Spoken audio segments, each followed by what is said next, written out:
తెలంగాణలో కొత్త మంత్రులకు శాఖల కేటాయింపుపై హస్తినలో కసరత్తు మొదలైంది. ఢిల్లీలోని ఇందిరా భవన్లో ఏఐసీసీ ప్రధాన కార్యదర్శి కేసీ వేణుగోపాల్తో సీఎం రేవంత్ రెడ్డి భేటీ అయ్యారు. మంత్రులకు శాఖల కేటాయింపుపైనే ప్రధానంగా వీరి చర్చ సాగినట్లు తెలిసింది. ప్రస్తుతం మంత్రివర్గంలో ఎవరెవరి దగ్గర ఏ శాఖలున్నాయి, 2-3 మంత్రిత్వ శాఖలు నిర్వహిస్తున్న వారెవరు, కొత్తగా మంత్రివర్గంలో చేరిన వాకిటి శ్రీహరి, గడ్డం వివేక్, అడ్లూరి లక్ష్మణ్కు ఏ శాఖలు కేటాయించాలి అనే అంశాలపై సుదీర్ఘంగా చర్చించినట్లు సమాచారం. దీనికి సంబంధించిన జాబితాను కేసీ వేణుగోపాల్కు సీఎం రేవంత్ అందించినట్లు తెలిసింది. ప్రస్తుతం ఎవరికీ కేటాయించిన శాఖలను కొత్తవారికి కేటాయించే అంశంపై సమాలోచన జరిగినట్లు తెలుస్తోంది.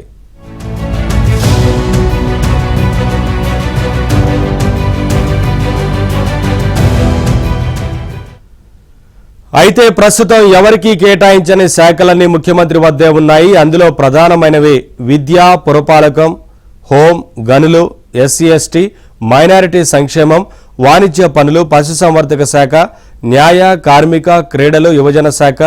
వీటిలో విద్యాశాఖను తనకు కేటాయించాలని గడ్డం వివేక్ కోరుతున్నట్లు తెలిసింది. ఇదే విషయాన్ని మల్లికార్జున ఖర్గేకు సైతం తెలియజేసినట్లు సమాచారం.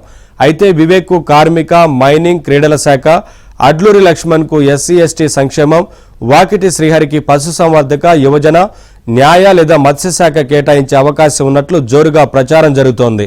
దీంతో పాటు మంత్రివర్గంలో స్థానం దక్కుతుందని ఆశించి నిరాశ చెందిన వారి ప్రభావం ఎంత, వారిని శాంతింపజేయడం ఎలా అనే అంశాలపై కూడా కేసీ, రేవంత్ మధ్య చర్చ జరిగినట్లు సమాచారం.